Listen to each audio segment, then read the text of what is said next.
이번에 진도 앞바다의 해양사고를 보면서 물이 참 우리 삶 속에 절대로 필요하지만 이번처럼 물이 그렇게 원망스러울 때가 없는 것 같아요. 그 바닷물만 없었더라도 죽지 않았을 것이고, 그 물만 없더라도 고생하지 않을 수 있는데,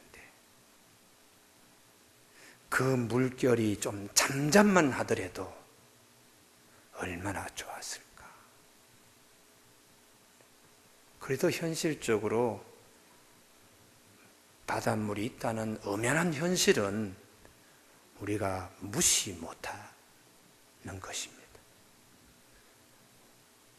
어쩔 수 없이 그 물을 통해서 배를 타고 구조하러 들어가고, 그 물 위에서 조명탄을 쏘고, 그 물 속으로 들어가서 공기를 집어넣어야 하니까 물이 원망스럽지만은 물의 존재를 부인할 수 없는 엄연한 현실 앞에서 우리 인간의 노력이 얼마나 참 미약한 것인지 보면서도 발을 동동 굴릴 수밖에 없는 우리의 한계를 그림으로 볼 수 있습니다. 물을 우리가 부인할 수 없듯이 인생 그 누구에게도 부인할 수 없는 한 가지 분명한 엄연한 현실이 있는데, 그것은 죽음입니다. 죽음 때문에 두려워하고 죽음 때문에 맞싸워야 되고, 죽음을 부인할 수 없는 엄연한 현실, 그 앞에서 우리는 나약한 인간으로 살아가야 되는가? 성경은 그렇지 않다고 말씀하고 계세요. 왜냐하면 우리의 부활의, 우리의 생명이 되시는 예수님이 계시기 때문입니다. 그래서 오늘 우리 전 세계가 개신교, 개도릭, 정교회, 콥틱교회 다 합쳐서 부활절을 함께 이 지구촌에 있는 적어도 인구의 3분의 1 이상이 오늘 부활절을 지키고 있습니다. 오늘 본문 말씀은 예수님의 주된 활동 무대가 물이 많은 갈릴리 바다, 거기에 작은 도시 가버나움, 그런데 오늘은 거기서 조금 떨어진 나인성에서 일어난 사건인데요, 이 나인성과 가버나움 그 사이쯤 되는 곳에 예전부터 죽은 사람이 살아난 엘리사가 수넴 여인을, 아들을 살린 사건이 있는 수넴이라는 동네가 그 가까이에 있습니다. 이런 수넴이라고 하는 동네 가까이 있는 나인성에 오직 한 아들만 바라보던 여인, 그 여인에게 비극적인 일이 생긴 것입니다. 그것은 여러 아들 중에 하나들도 아니고 하나밖에 없는 독자이고, 또 나이가 많아서 60, 70이 된 아들이 아니라 청년의 아들이요, 그리고 무슨 병으로 오래 지병을 갖고 있던 아들도 아니고 갑자기 죽는, 세 가지 일 생각해 보시면 독자요, 한창 싱그러운 젊음을 근육질에서 읽을 수 있는 그 청년이 갑자기 그냥 세상을 떠났으니까 이 나인성 여인의 마음은 성벽이 무너지듯이 하루아침에 무너지는 것이죠. 누가 이 여인의 마음을 제대로 헤아려낼 수가 있겠습니까? 미루어 짐작하건대 그 아들이 누워있는 자리를 보면서, 아들아, 사랑한다, 네가 어떻게 이렇게 죽어있니? 말이라도 좀 해봐라. 싸늘한 시신이 되어 누워있는 아들을 향하여 어머님의 절규, 남편이라도 있으면 좀 남편이라도 붙들고 부둥켜 안고 같이 울 수 있는데 혼자 외롭게 울어야 되니까 힘도 이제는 다 빠져서 울음도 잘 나오지 않고 마른 울음이 모기소리처럼 들리는 그때에 그래도 동네에 좋은 이웃들이 있어서 장례를 돕겠다고 오고 죽은 아들의 친구가 그래도 관을 붙잡고 나가겠다고 왔습니다. 성 밖에 나가면 공동묘지가 기다리고 있는데 그 성문으로 이제 아들의 친구와 함께 동네 사람들과 함께 자식의 관을 따라가는 나인성 여인의 일행 앞에 예기치도 않는 예수님이 오신 것입니다. 그리고는 걸음을 멈추시더니 아주 마음 아파 생각하시면서 한 말씀 하셨어요. 두 말씀도 아닙니다. 울지 마시오. 한 말씀 하셨어요. 예수님이 오셔서 언제 죽었습니까? 어떻게 죽었습니까? 무슨 병으로 죽었습니까? 일체 말씀하지 아니하신 것은 이런 말이 이 여인의 가슴을 더 아프게 하는 말이기 때문입니다. 아니, 청년인데 죽었어요? 아니, 멀쩡하던 자가 이렇게 죽다니요? 왜 죽었어요? 언제 죽었어요? 일체 어떤 말도 이 여인의 마음을 더욱더 아프게 하는 말이니까요. 그러나 예수님은 단 한 말씀만 하셨어요. 울지 마세요. 그리고는 관 속에 갇혀있는 죽은 아들, 그 관에 손을 대시고는 주님이 딱 한 말씀 하셨습니다. 청년아, 내가 네게 명하노니 일어나라. 이렇게 하셨습니다. 그러자 죽었던 자가 일어나 앉고 말도 하며 어머니 품으로 돌아간 내용입니다. 오늘 이 말씀을 통하여 우리에게 하나님이 들려주시는 음성들이 있습니다. 예수님만이 우리의 참 소망 되심을 성경은 우리에게 깨우쳐 주고 있습니다. 왜냐하면 우리 모두 이 나인성 과부 여인과 같은 존재들이기 때문입니다. 한번 생각해 보면 남편도 참 소망이 될 수 없어요. 그렇게 태산처럼 믿었던 남편이 갑자기 먼저 가버렸으니까 이 여인의 마음에 한쪽이 무너진 것이죠. 자식 남기고 큰 유산이나 뭐 큰 권력이나 이것도 아니고 자식을 데리고 키워야 되는 생활고의 허덕이는 수렁에 던져버리고 남편은 훌훌 떠나버렸으니까 그래서 이 아들 하나 남은 거 어떻게 하든지 먹지 않고 입지 않고 이 아들에게 올인한 여인인데 이 아들도 한창 싱그러워야 될 실록과 같은 오래 실록과 같은 이 청년이 하루아침에 넘어져 버렸으니까 이 여인에게는 오히려 큰 비극이 되어 어머님의 가슴에 못질한 아들이 되고 말았어요. 우리가 살면서 참 소망은 예수님밖에 없다는 것을 성경은 우리에게 일러주고 있습니다. 제가 예전에 담임 목사 처음 나와가지고 보니까 다들 가난하더라고. 작은 상가교회. 그래서 멀리서 오는 분들 그때만 토큰이 있어가지고 토큰도 없어 교회를 못 온다는 얘기를 듣고서는 저 주보대 뒤에다가 아무도 그냥 보지 못하도록 필요한 사람만 가져가도록 토큰을 이만한 소쿠리에다 가득 이렇게 채워놓으면 한 주일이 지나면 한 3분의 1쯤 이렇게 없어지고 어떤 분은 5개가 필요하고 어떤 분은 10개가 필요해서 이제 가져가는. 그 중에 집사님 한 분이 젊은 집사님인데 아주 말씀을 하지 않아서 저분은 원래 말이 저렇게 없으신가. 나중에 알고 보니까 남편이 결혼해서 일찍 세상을 떠나고 부인에게는 딸아이가 있었는데 이 딸아이가 이 부인에게는 전부예요, 이 집사님에게. 근데 어려운 환경에서 본인은 계단 청소도 하고 또 청소부 일을 하고 그러면서 딸을 키운 딸이 여상 야간 고등학교를 다녔어요.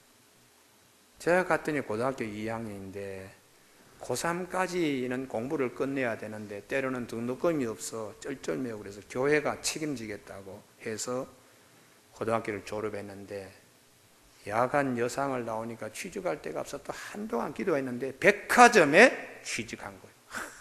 그럼 그렇지 집사님 그동안 고생한 거 참 하나님께서 눈물의 기도를 받으셨는지 어떻게 그렇게 좋은 백화점에 취직했습니까? 그리고 얼마 안 되어서 6월 달에 되었는데 백화점 붕괴 사고가 일어났습니다.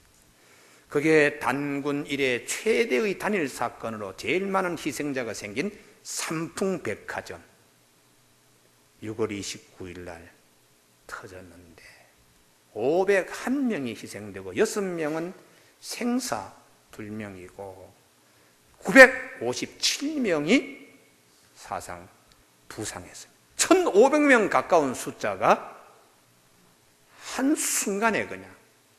그런데 어떤 분은 뭐 누구 유품이 있어서 찾아내고 그랬는데 이 학생은 아무것도 건지지 못. 그때 근무하고 있는 근무자의 명단에만 들어가 있고 아무런 뭐 증거가 없는 거예요.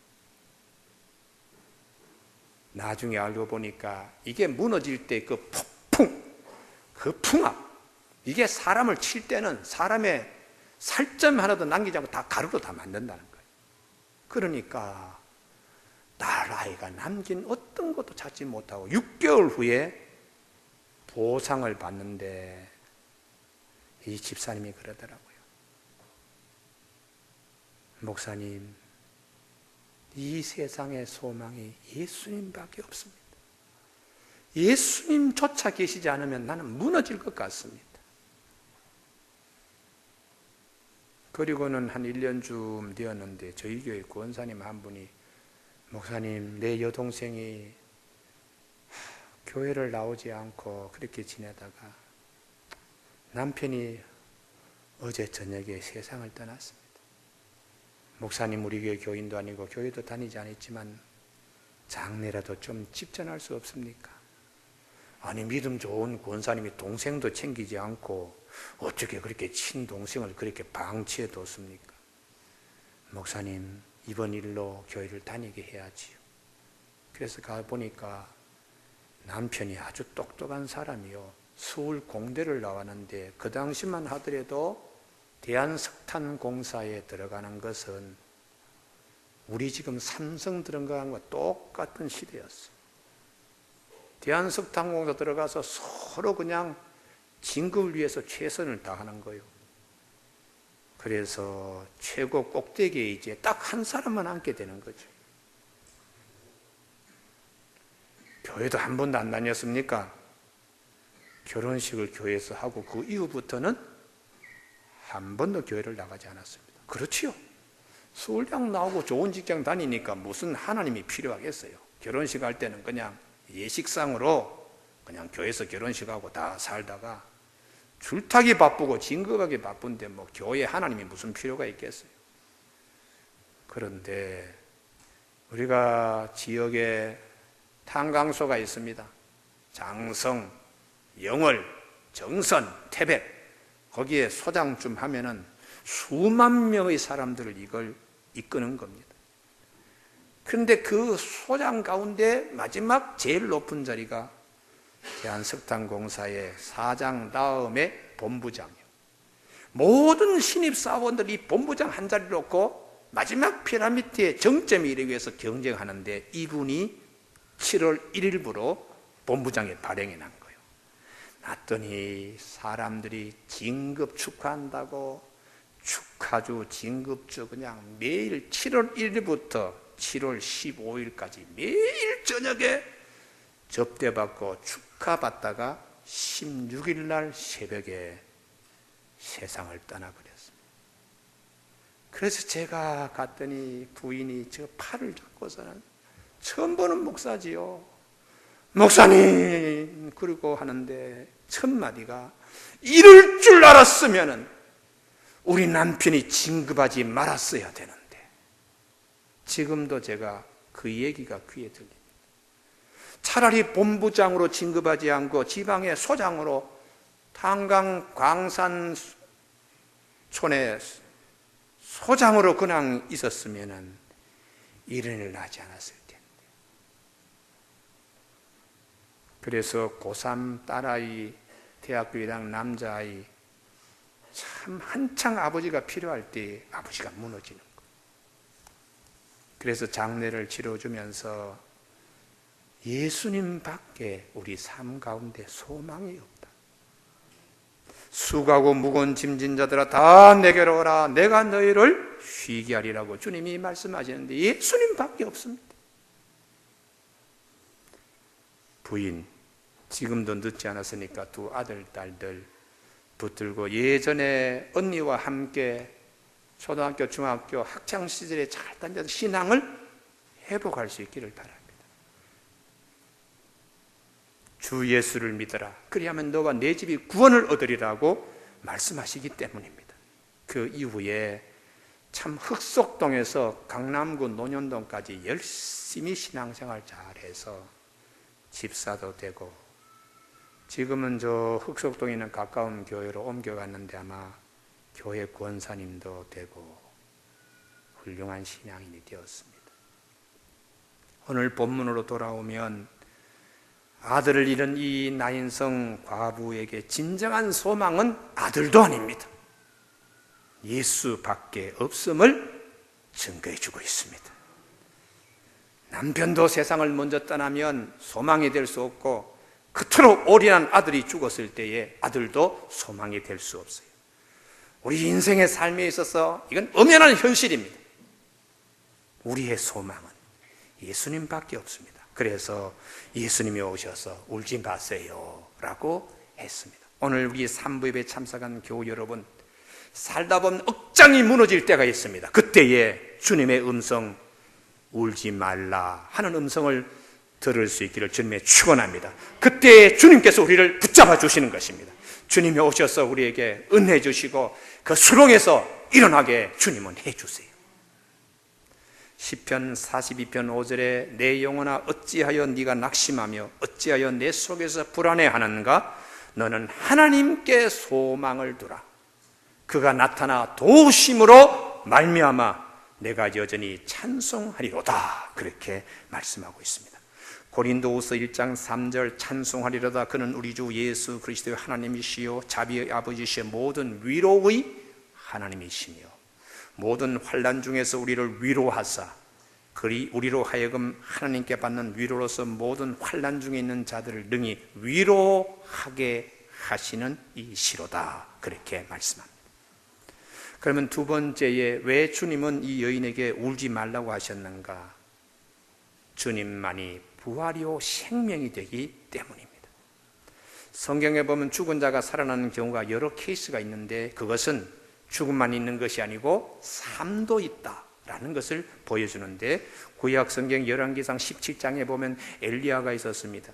엘리야가 사렙다 과부, 사르밧 과부의 집에 3년 6개월 동안 있으면서 가뭄이 왔을 때 다른 집은 다 굶어도 이 집은 통에 가루와 병에 기름이 마르지 않도록 기도해 줬는데, 그렇게 어려움을 겪고 났으면은 그 다음에 어려움이 오지 말아야 되는데 아들이 죽은 거예요. 3년 6개월 동안에 엘리야가 기도하고 얻어놓은 양식을 먹은 아들도 죽은 겁니다. 그래서 이 엘리야가 하나님, 이런 일을 주시려고 나를 이 집에 보내셨습니까? 3년 6개월 동안에 굶겨 죽지 아니하시면 이 아들도, 죽은 아들도 하나님 살려내셔야 되지 않습니까? 그래서 이 엘리야가 하나님께 기도합니다. 내 하나님 여호와여, 원하건대 이 아이 혼으로, 이 아이 몸으로 다시 들어가게 하여 주시옵소서. 그렇게 기도했더니 여호와께서 엘리야의 기도를 들으시고 그 아이 혼이 그 몸으로 들어가게 되었다. 한 번만이 아니고 그 다음에 엘리야의 제자 엘리사의 경우도 똑같이 수넴 여인 집에서 엘리사를 잘 모셨는데 이 집에 아이가 없어요. 그래서 기도해서 아이 하나를 얻었는데 이 아이가 걸음마를 배우고 걸음을 좀 배울 때에 아빠에게 갔다가 머리 아파 하니까 아빠가 너희 엄마한테 저기 가봐. 엄마에게 가서 무릎에 안기자마자 애가 죽는 거예요. 그래서 이 여인이 죽은 아이를 밭두렁에 놓고서는 엘리사를 만나러 뛰어가서 발목을 붙들고는 살려달라고. 그때 엘리사가 자기의 사환 게하시가 젊었으니까 이 지팡이를 가지고 먼저 너 뛰어가라. 중간에 누구를 만나더라도 인사하지 마라. 시간이 급하다. 지체하지 마라. 안녕하십니까? 편안하십니까? 이런 인사할 겨를도 없어. 일이 얼마나 급한데 너는 뛰어가라. 그래서 엘리사가 가서 그 아이의 입에 자기 입을, 그 아이의 눈에 자기 눈을, 그 아이의 손에 자기 손을, 그 아이의 몸에 자기 몸을 대고서는 하나님께 간절히 기도해요. 그랬더니 아이의 몸에서 차차차 온기가 회복되었어요. 그래서 엘리사가 다시 기운을 차리기 위해서 마당에서 몇 걸 좀 바장에다가 다시 들어가서 그 아이에게 다시 기도했어요. 왜 성경은 엘리사가 그 아이의 입에 엘리사의 입을, 그 아이의 손에 엘리사의 손을, 그 아이의 눈에 엘리사의 눈을 대고 기도하게 했는가? 이게 대단히 중요합니다. 어머님의 마음으로 차라리 죽어있는 너 자리에 내가 있었으면 좋겠다.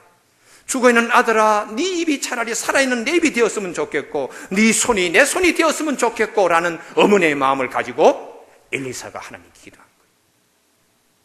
오늘 우리 진도 앞바다에 있는 사건 보면서 왜 그렇게 템포들이 느리고 남의 강 건너 불구경하듯이 저러냐? 다 그냥 발을 동동 구르며 원성이 큽니다. 지금 자기 아들이 죽었으면 저렇게 할까? 다 그러면서 있어요. 우리가 엘리사처럼 내 자식이 죽은 것처럼 그렇게 그냥 하면 하나님의 은혜가 그 가운데 임하게 되는 것이요. 그 아이에게 엎드려서 기도하니까 7번 아이가 재채기 하면서 일어나는 거예요. 그래서 어머니 품에다가 안겼습니다. 사랑하는 교우 여러분, 베드로도 나중에 보면 사도행전 9장에 죽은 여인 갔더니 다락에 씻겨놓았어요. 그래서 그 여인이 얼마나 평소에 남에게 좋은 일을 많이 했는지, 이분이 이 옷을 나에게 만들어 줬습니다. 이 속에 있는 옷도요. 그렇게 하면서 울면서 하니까 베드로가 알겠습니다 하고 시체가 씻겨져서 누워있는 다락에 올라가서 하나님께 간절히 기도합니다. 그리고 난 다음에 다비다야 일어나라 했더니 이 여인이 일어나는 것이죠. 여러분, 성경에 이 세 가지 사건이 있습니다. 엘리야의 경우, 엘리사의 경우에, 베드로의 경우에 죽은 자가 살아나는 은혜의 세계가 있는데 단 한 가지, 예수님과 달랐다. 이 세 사람 모두 하나님께 기도하여 하나님의 은혜를 주셨지만 예수님은 하나님께 기도하지 않았다.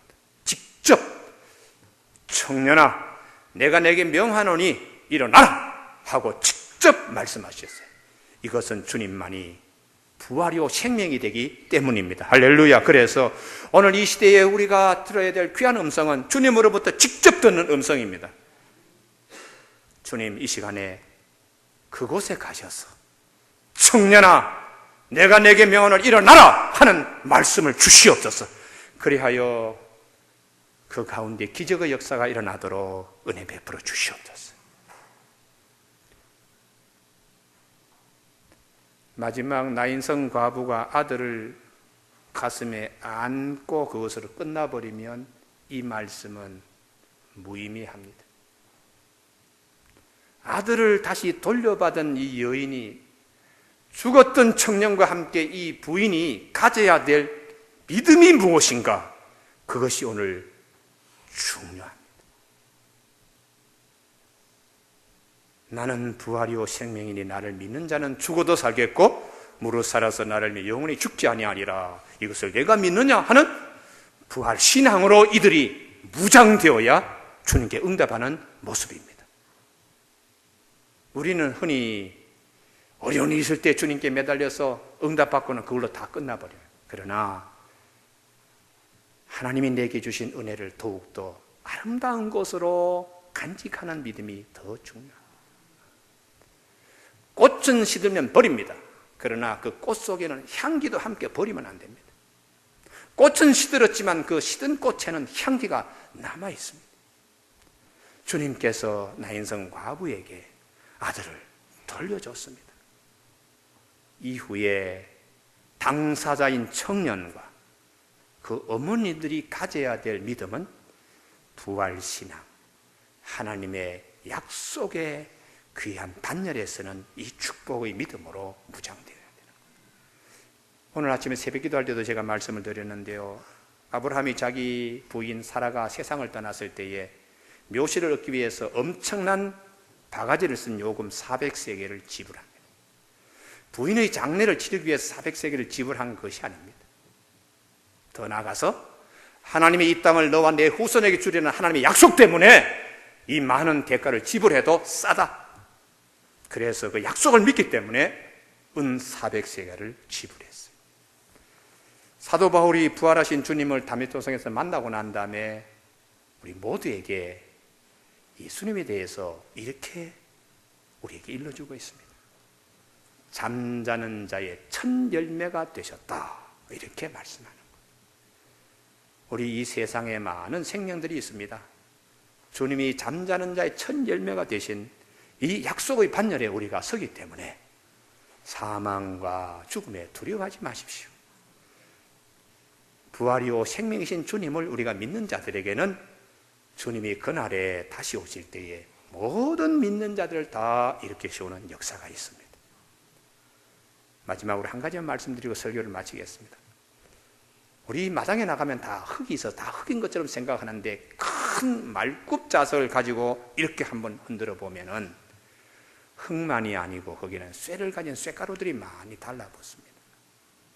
쇠가루가 말굽자석에 달라붙어서 쇠가루가 아니라 이제는 그 쇠가루 하나하나가 다 자성을 가지는 작은 자석이 됩니다. 예수님이 이 땅에 오셨을 때에 우리 모두가 묻혀있는 것 같지만 부활의 영광에 우리가 다 반열에 올라가는 귀한 약속이 우리 안에 있습니다. 순식간에 다 주와 함께 주님 영광의 반열에 서게 될 것입니다. 사랑하는 교우 여러분, 어려움과 슬픔이 왔을 때에 부활의 주요 참 소망이 되시는 주님을 의지하는 우리 귀한 성도들이 다 되시길 주님의 이름으로 축복합니다. 기도하시겠습니다.